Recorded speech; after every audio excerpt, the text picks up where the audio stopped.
नमस्कार। आज मैं सॉल्व करूंगी गेट इंस्ट्रूमेंटेशन इंजीनियरिंग 2024 का सॉल्यूशन। अगर आप इस चैनल पर न्यू हैं then please do like share and subscribe. तो चलिए वीडियो स्टार्ट करते हैं।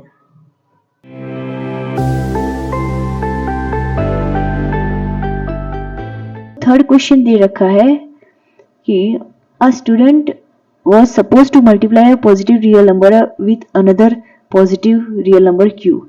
एक स्टूडेंट को मल्टीप्लाई करना था p with q, इंस्टेड उसने क्या कर दिया, p को उसने q से डिवाइड कर दिया।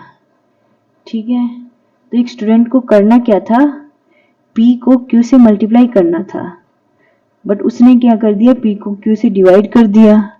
वो हमें नहीं करना था। ठीक है, तो इसमें क्या दे रखा है, परसेंटेज एरर हमें दे रखी है।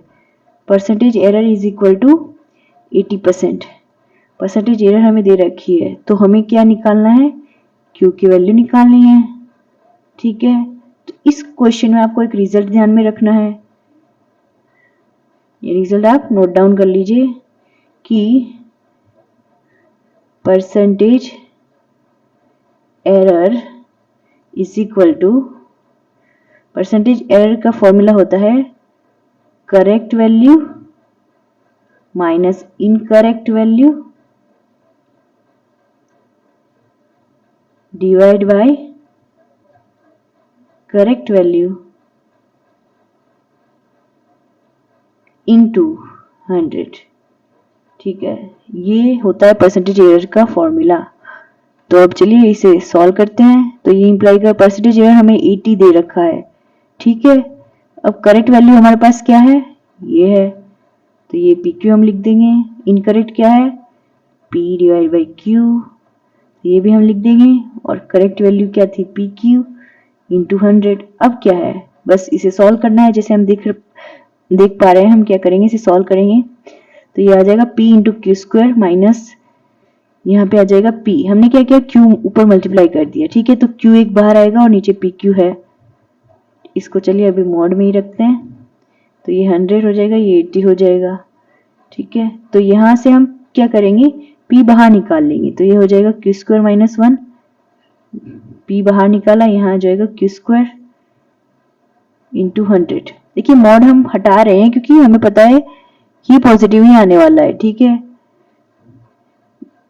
क्योंकि यहाँ क्यू स्क्वायर माइनस 1 आ गया, नीचे क्यू स्क्वायर आ गया, पी कैंसिल हो रहा है, तो ये आ जाएगा 80 is equal to q square minus 1 upon q square into 100। अब हम 100 को इस साइड ले आएंगे तो हो जाएगा 80 upon 100 that is equal to q square minus 1 upon q square. तो 1 0 1 0 वी विल कैंसिल। अब आगे सॉल्व करेंगे तो यह आ जाएगा, हम क्यू स्क्वायर को ऊपर ले आएंगे। ठीक है, 10 को हम राइट हैंड साइड ले जाएंगे और इससे मल्टीप्लाई कर देंगे। हमने जस्ट इसे सॉल्व कर रहे हैं। ठीक है, तो ये आ जाएगा 10 क्यू स्क्वायर माइनस 10, हमने ब्रैकेट में 10 को मल्टीप्लाई कर दिया। तो अब देखिए हम 10 को ले आएंगे राइट हैंड साइड। ठीक है, और यहाँ 10 क्यू स्क्वायर है और 8 को हम ले आएंगे, हमने 10 को ले गए लेफ्ट हैंड साइड, 8 को ले आएंगे राइट हैंड साइड, तो ये प्लस से माइनस हो जाएगा। So 10 is equal to 10 minus 8 2 q square.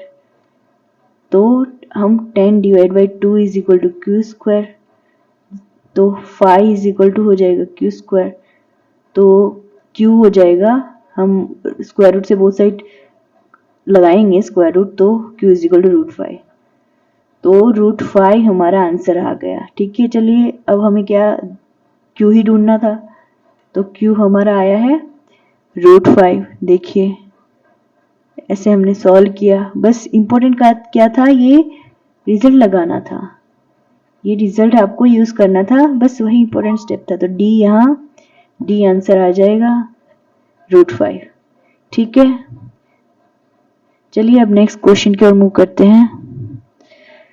Next question दे रखा है कि if sum of 20 consecutive odd number is divided by 20 square, the result is, यहाँ हमें दे रखा है 20 consecutive positive odd numbers। ठीक है, तो देखिए यहाँ पे odd numbers दे रखा है, तो हमें अगर हमें सम नहीं पता तो हम ऐसे कर सकते हैं। चलिए n इज इक्वल टू 3 ले लें, तो ऑड नंबर क्या क्या होते हैं, 1, 3, 5। पहले 3 ऑड नंबर यही होते हैं, इनका सम करेंगे 1 + 3 + 5, ये क्या आएगा 9। अगर हम इसको n से डिवाइड कर दें, n² से, देखिए यहाँ n 20 था और यहाँ n² से डिवाइड किया गया, तो अब हम 9 को n² से डिवाइड करेंगे तो क्या आएगा 9/3² दैट इज इक्वल टू 1। देखिए आपको बड़ा नंबर ना समझ में आए तो आप छोटा नंबर लेके देख लीजिए, जैसे कि हम छोटा नंबर लेके देखा तो 1 आ रहा है, ठीक है, तो इसमें आंसर मोस्ट प्रोबेबली 1 ही आएगा। फिर भी हम एक रिजल्ट देख लेते हैं। Result, sum of odd consecutive number is equal to Sn हो तो that is equal to n²। ये फॉर्मूला है, ठीक है। तो चलिए फॉर्मूला में अप्लाई करते हैं। तो हमें दे रखा है S20 का क्या होगा 20², और हमें दे क्या रखा है, पूछा क्या गया है, डिवाइडेड बाई 20², ठीक है। तो S20 क्या था 20² divide by 20² that is equal to 1। तो ये रिजल्ट 1 आ गया, तो इसमें आंसर क्या होगा 1। देखिए क्वेश्चन कितना आसानी से करना था, हमने पहले छोटा नंबर लेके देखा और रिजल्ट हमें पता है या नहीं है तो हम रिजल्ट ड्राइव भी कर सकते हैं। तो रिजल्ट ये होता है कि sum of odd consecutive number is equal to Sn², और हमने ये अप्लाई कर दिया और हमारा आंसर आ गया 1, ठीक है। आई होप आपको ये क्वेश्चन समझ में आया होगा। चलिए नेक्स्ट क्वेश्चन की ओर मूव करते हैं। चलिए क्वेश्चन 5 सॉल्व करते हैं। The ratio of number of girls to the boys in class 8 is same as the ratio of number of boys to girls in class 9. The total number of students in class 8 and class 9 are 450 and 360 respectively. If the number of girls in classes are same, then the number of girls in each class is. तो ऐसे question में देखिए क्या करना होता है कि आपको सबसे पहले जो दे रखा है वो लिख दीजिए, ठीक है। तो हम क्या करते हैं, जो दे रखा है वो लिख देते हैं। चलिए हम डिनोट करते हैं, let the number of girls in class 8 is equal to, हम इसे डिनोट करेंगे G8।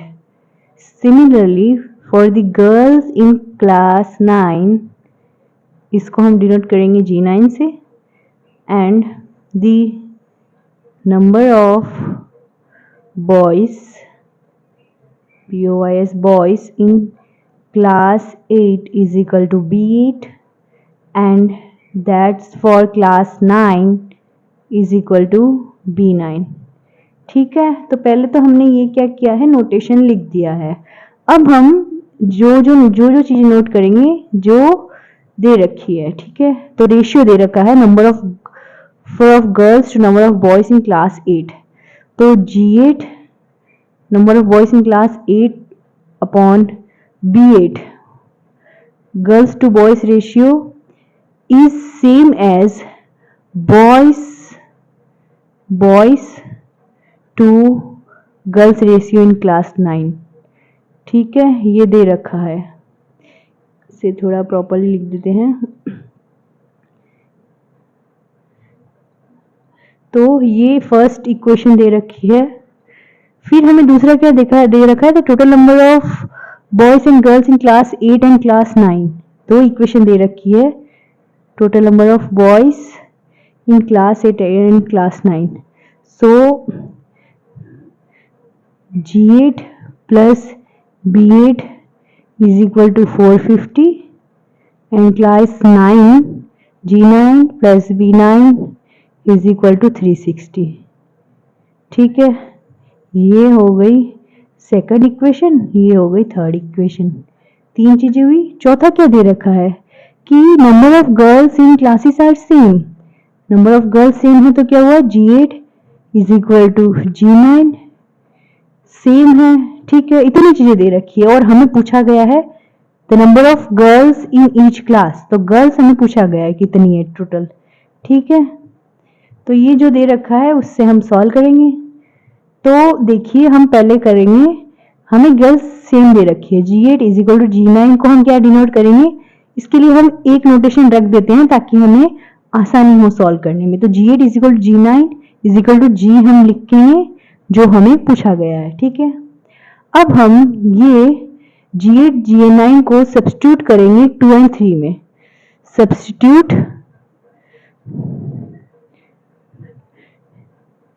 G इन 2 and 3, ठीक है। तो क्या हो जाएगा, G plus B8 is equal to 450, that implies B8 क्या हो गया 450 माइनस G, ठीक है। ये हमें एक इक्वेशन मिल गई।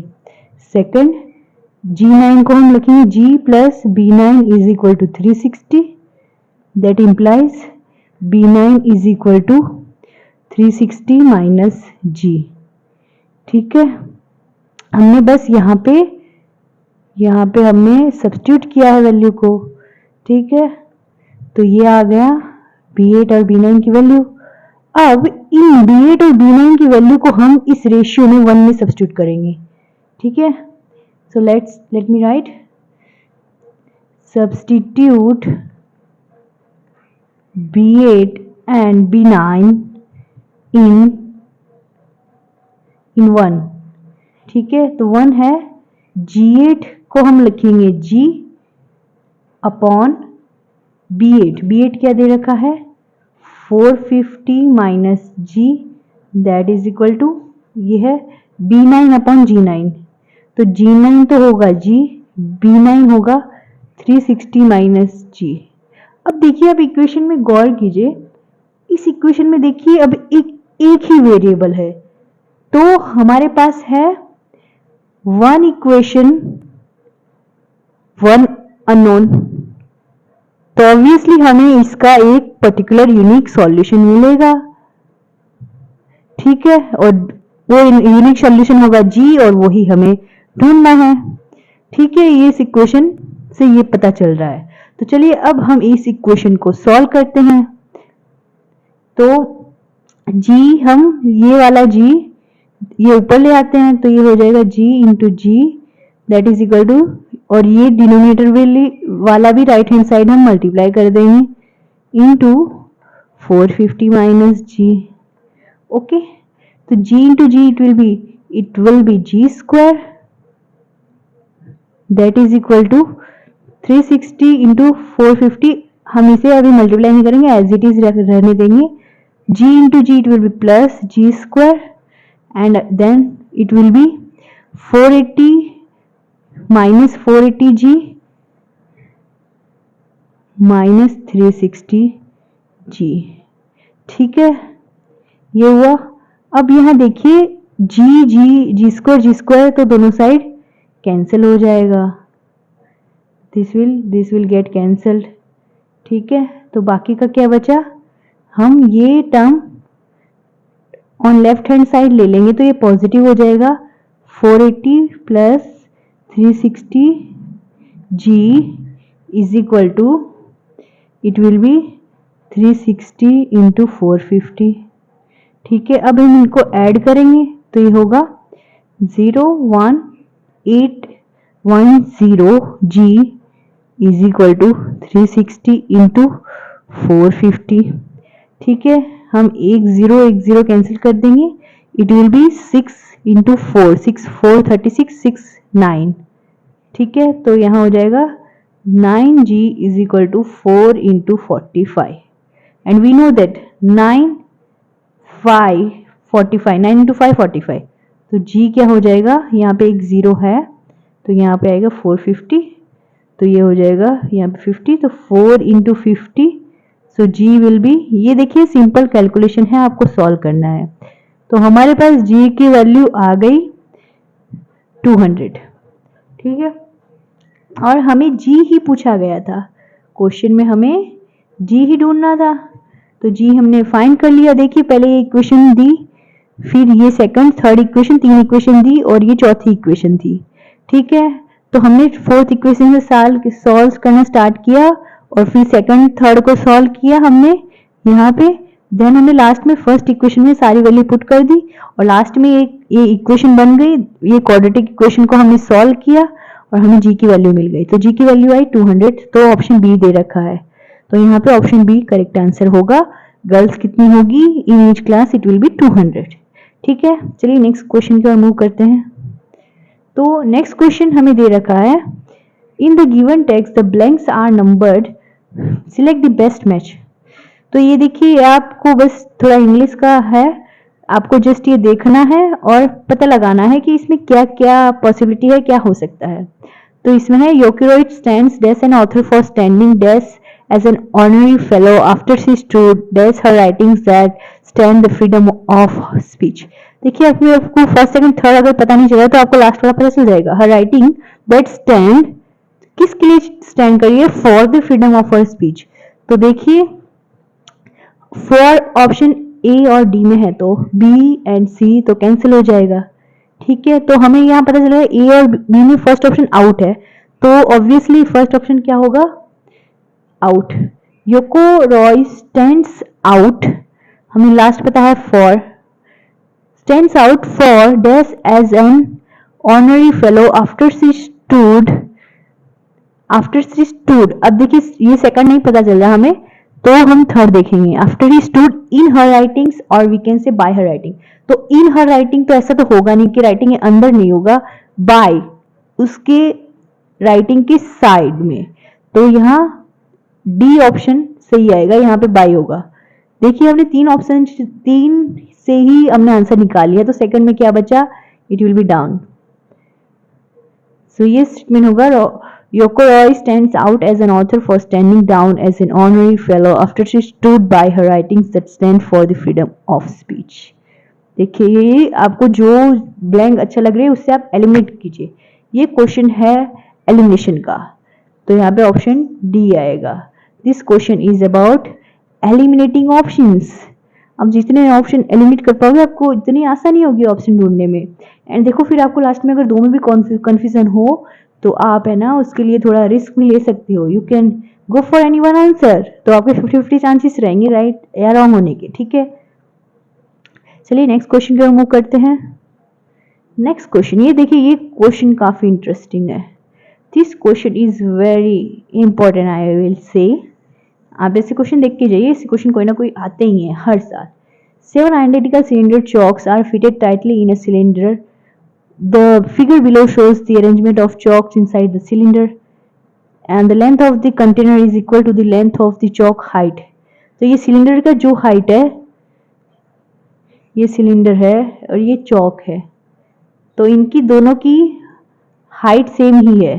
ठीक है, the ratio of space occupied upon the space occupied upon space empty. SO means space occupied, SE means space empty का हमें रेशियो पूछा गया है। ठीक है, तो पहले तो हम देखते हैं कि सिलेंडर का एरिया क्या होता है। उससे पहले हम देख लेते हैं कि हम अगर इस सर्कल की रेडियस ये हम ले रहे हैं R। ठीक है, अब ध्यान से देखिएगा, ये कितना होगा? 2R। तो यहाँ पे ध्यान से देखिए, तो सिलेंडर की रेडियस क्या होगी? सिलेंडर रेडियस होगी R plus 2R, because cylinder की रेडियस तो ये है टोटल। ठीक है, तो ये हो गई 3R। सिलेंडर की रेडियस है 3R और चौक रेडियस है R। ठीक है, ये चीज का ध्यान रखिए, हमने चौक की रेडियस को स्मॉल r लिया है और सिलेंडर की रेडियस को बाई चौक्स की रेडियस हमने फाइंड किया है। ठीक है, अब देखिए इसमें अंदर कितने 7 चौक दे रखे हैं।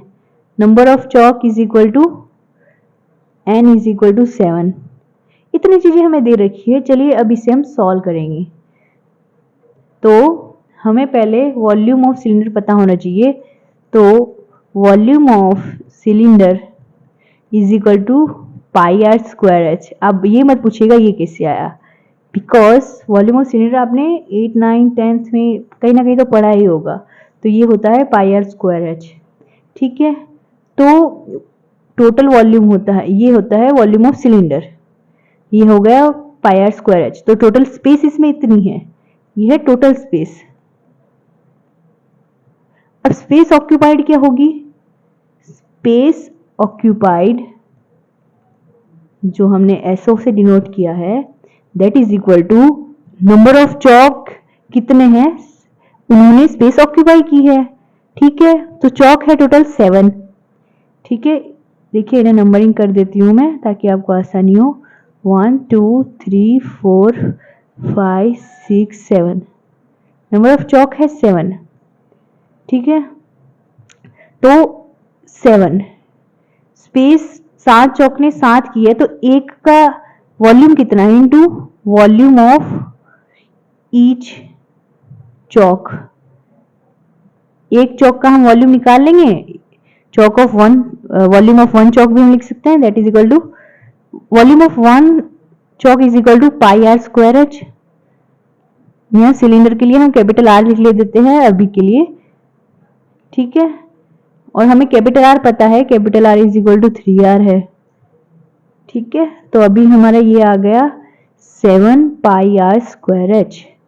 तो स्पेस ऑक्यूपाइड हो गया 7 पाई आर स्क्वायर एच, इसको हम 1 डिनोट करते हैं।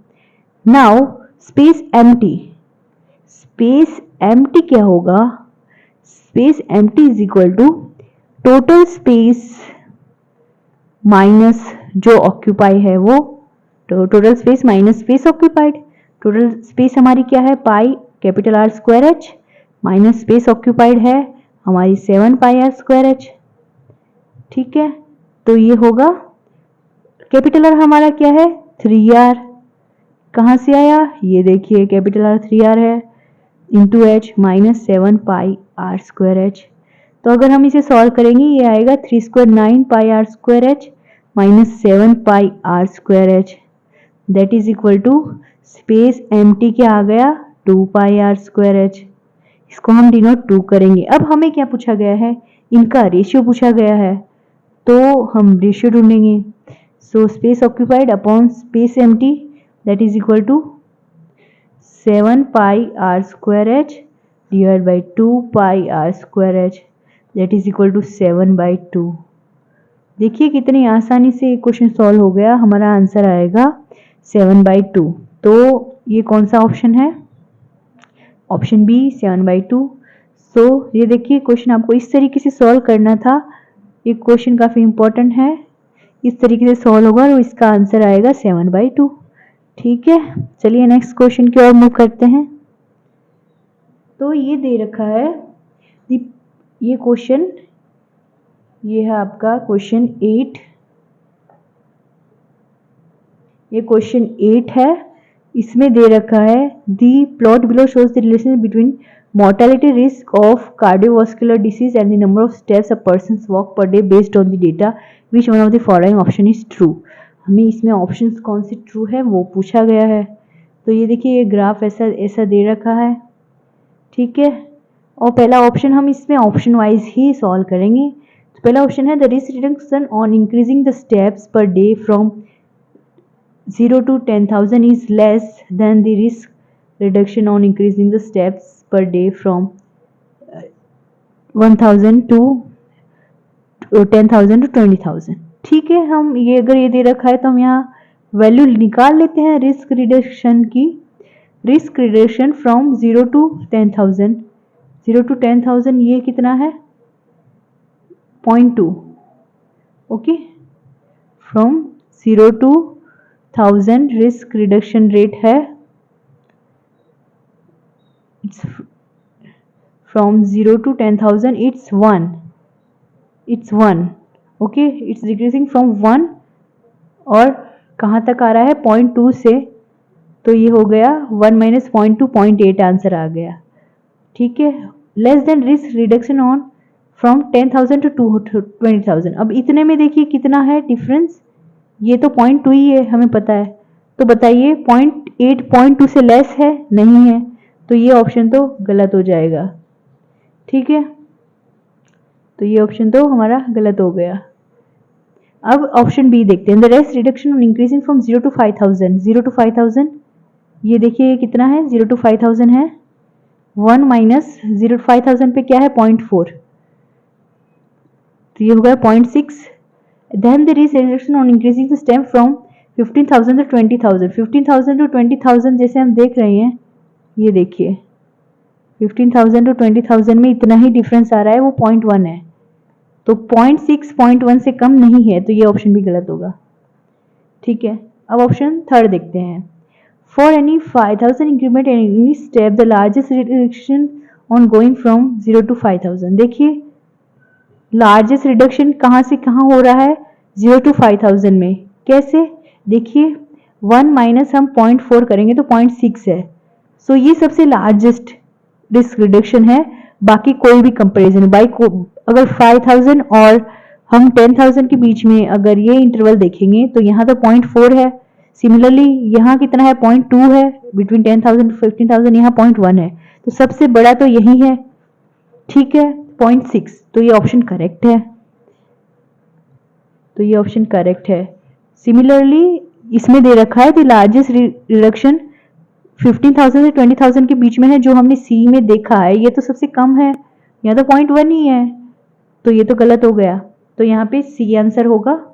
जैसा कि हमने देखा, ये क्वेश्चन कितना आसानी से हो गया, जैसे हमने ग्राफ में देखा, ऑप्शंस को चेक किया और हो गया। चलिए नेक्स्ट क्वेश्चन की ओर मूव करते हैं। देखिए ये काफ़ी इंटरेस्टिंग क्वेश्चन है, इसमें दे रखा है 5 cubes of initial size another smaller are assembled. ये फिगर 1 में ऐसे असेंबल्ड हैं।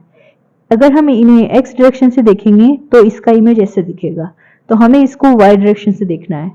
ठीक है, तो आप अगर इसे वाई डायरेक्शन से देखोगे तो आप इसे ड्रॉ भी कर सकते हो, ये कुछ ऐसा होगा।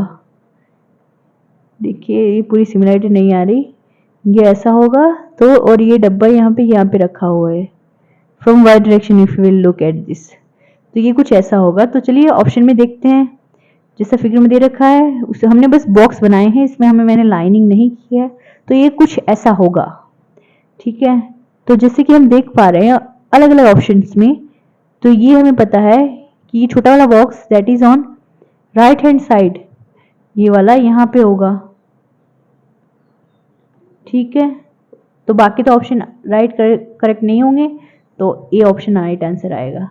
हमने ये ड्रॉ किया, फिर वाई डायरेक्शन से ऑप्शन ए आंसर आएगा। ठीक है, आई होप आपको ये क्वेश्चन समझ में आया होगा, ये क्वेश्चन काफ़ी आसान है, तो ए आंसर होगा। Okay, let's move to next question. तो ये है आपका last question, question 10, visualize a cube. Question 10. Visualize a cube that held with one of the four body diagonal aligned to the vertical axis. Rotate the cube around the axis. तो चलिए देखिए ये है एक क्यूब, इसे pen से draw करती हूँ, ये है एक क्यूब। ठीक है, with one of the four diagonal, इसको है ना हमें, इसको हम डायगोनल के थ्रू घुमा रहे हैं। ठीक है, रोटेट द क्यूब अबाउट इस axis such that it's view remains unchanged. इसको हम कैसे टर्न करें ताकि इसका व्यू चेंज ना हो, the minimum angle of rotation. ठीक है, तो इसमें आप ये नोट डाउन कीजिए कि ये क्यूब की क्या सिमेट्री होगी, क्यूब हैज, ये आप नोट कर लीजिए, ये आपको पता होना चाहिए, फिर ही आपको ये क्वेश्चन होगा, या फिर आप इससे इमेजिन कर पाए तो आपसे क्वेश्चन होगा। Cube has tetrahedral symmetry around body diagonal. Body diagonal के अलोंग इसकी टेट्राहेड्रल सिमेट्री होती है, इसका मतलब it will be symmetric at 120, 240, 360 degree. ठीक है, ये आप नोट कर लीजिए, ये इंपॉर्टेंट पॉइंट है। तो इसमें से the smallest non zero rotation, जो जिसमें ये चेंज नहीं होगा वो होगा 120 डिग्री, 120 रोटेशन। ठीक है, तो इसमें 120 डिग्री आंसर आएगा, ये आपको पता होना चाहिए या तो आप इमेजिन कर पाए तो ये क्वेश्चन होगा। ठीक है, तो एक क्वेश्चन इस तरीके से होगा। तो पहला क्वेश्चन दे रखा है कि if this denotes the increasing order of intensity then the meaning of the word this is analogous to this, which one option is appropriate to fill the blank? तो देखिए मैं यहाँ आपको इसके इनके मीनिंग बता देती हूँ। ड्रिजल, ड्रिजल मीन्स होता है लिटिल रेन, मतलब कम रेन। रेन का तो मतलब हम लोग क्या बोलते हैं, मॉडरेट रेन। ओके, डाउनपोर मतलब हैवी रेन। तो इसमें इनका मीनिंग है इन इंक्रीजिंग ऑर्डर की, पहले बहुत कम बारिश हो रही है, फिर मॉडरेट, डाउनपोर मीन्स बहुत हैवी रेनफॉल हो रहा है। तो अब हमें यहाँ पूछा गया है, तो यहाँ है क्वारल। क्वारल का मतलब हमें पता है कि इसका मतलब होता है कि हमारी किसी बात पर डिसएग्रीमेंट हो जाए या फिर किसी वजह से हमारी लड़ाई हो जाए, तो ये होता है मोर सीरियस डिसएग्रीमेंट। इसका होगा disagreement, more serious disagreement. Feud का मतलब होता है इंटेंस कॉन्फ्लिक्ट, कि बहुत ज्यादा लड़ाई हो जाए। तो इसके आगे जो भी होगा उसका मतलब होगा कि थोड़ी बहुत अनबन हो जाए, मीन्स थोड़ी सी लड़ाई हो जाए। ठीक है, तो अब हम हर एक वर्ड का मीनिंग देखते हैं। तो यहाँ ब्रेकर का मीनिंग होता है आर्ग्यू ओवर ट्रिवियल मैटर, मतलब कुछ छोटी मोटी बात है और आप आर्ग्यू करने लगे। ठीक है, बॉग मतलब होता है वेट और we can say muddy area of land. Okay, डीचर का मीनिंग होता है अनश्योर, किसी बात पे हम श्योर ना हो, दैट इज अनश्योर। डॉज का मीनिंग होता है टू अवॉइड समथिंग, कुछ हम अवॉइड करें। जैसा कि हम देख पा रहे हैं इन सभी में से ऑप्शन ए हमें बेटर लग रहा है क्योंकि उसका मीनिंग है आर्ग्यू ओवर ट्रिवियल मैटर। इस क्वेश्चन में क्या इंपॉर्टेंट था कि आपको मीनिंग पता होनी चाहिए।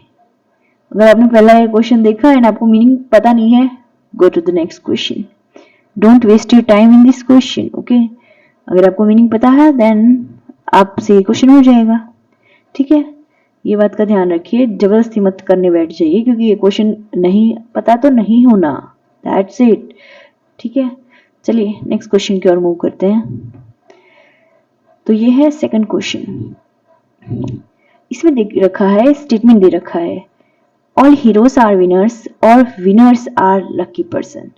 ओके, इसमें दे रखा है ऑल हीरोज इम्प्लाइज विनर्स, सारे हीरोज को हम क्या करें, विनर्स अप्लाई कर रहे हैं, और ऑल विनर्स हैं वो क्या इम्प्लाई कर रहे हैं कि दे आर लकी पीपल।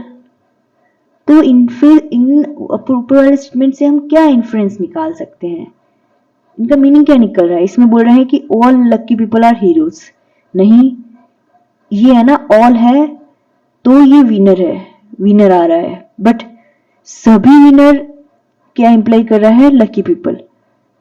तो यहाँ ऑल लकी पीपल के बारे में हमें कुछ नहीं पता, we don't know about all lucky people, कि वो क्या इंप्लाई कर रहा है, वी डोंट नो, हमें नहीं पता। तो हम ऑल लकी पीपल हीरोज ये स्टेटमेंट हम नहीं बोल सकते। ठीक है, अब है कि some lucky people are heroes, हाँ ये सम हम बोल सकते हैं क्योंकि all heroes are winners, all winners are lucky people, तो इसमें से कुछ लकी पीपल विनर भी हो सकते हैं and then some winners can be heroes, opposite order ऐसे जा सकता है। अगर आप इसका मीनिंग समझेंगे तो यही निकल रहा है, तो ये होगा some lucky people are heroes, that's true. Similarly some winners, हम ऑल के बारे में ही तो नहीं बोल सकते, बस दिक्कत क्या है अबाउट ऑल। ठीक है, सम के लिए तो बोल ही सकते हैं क्योंकि ऑल के बारे में हमें आइडिया नहीं है, बट ये हम क्या अप्लाई करें, all winner are lucky people means हम some we can say that some people are also winner, so some winners are also heroes, ये ऑपोजिट ऑर्डर में अप्लाई होगा, that lucky winner and heroes. ठीक है, ये आप थोड़ा बहुत भी आपको इंग्लिश आता है तो क्वेश्चन आपसे हो जाएगा। तो सेकंड क्वेश्चन, ये inference third, second and third he true होगा, तो इसमें ऑप्शन आएगा, देखिए चलो ऑप्शन देखते हैं। ऑप्शन सेकंड एंड थर्ड दे रखा है बी में, ठीक है, तो बी इसका करेक्ट आंसर हो जाएगा 2 एंड 3। ठीक है, देखिए क्वेश्चन भी इजी था, आपसे ये भी आराम से हो जाएगा। आई होप आपको ये वीडियो समझ में आया होगा। अगर आपने लास्ट तक देखा है देन इट्स रियली अमेजिंग कि आप काफ़ी बच्चों से काफ़ी आगे हो, आप पूरा कंप्लीट किए हो, और ऐसे ही आगे वीडियो देखते रहिए। Thank you for watching till end don't forget to like share and subscribe. Okay, see you in the next video, bye bye.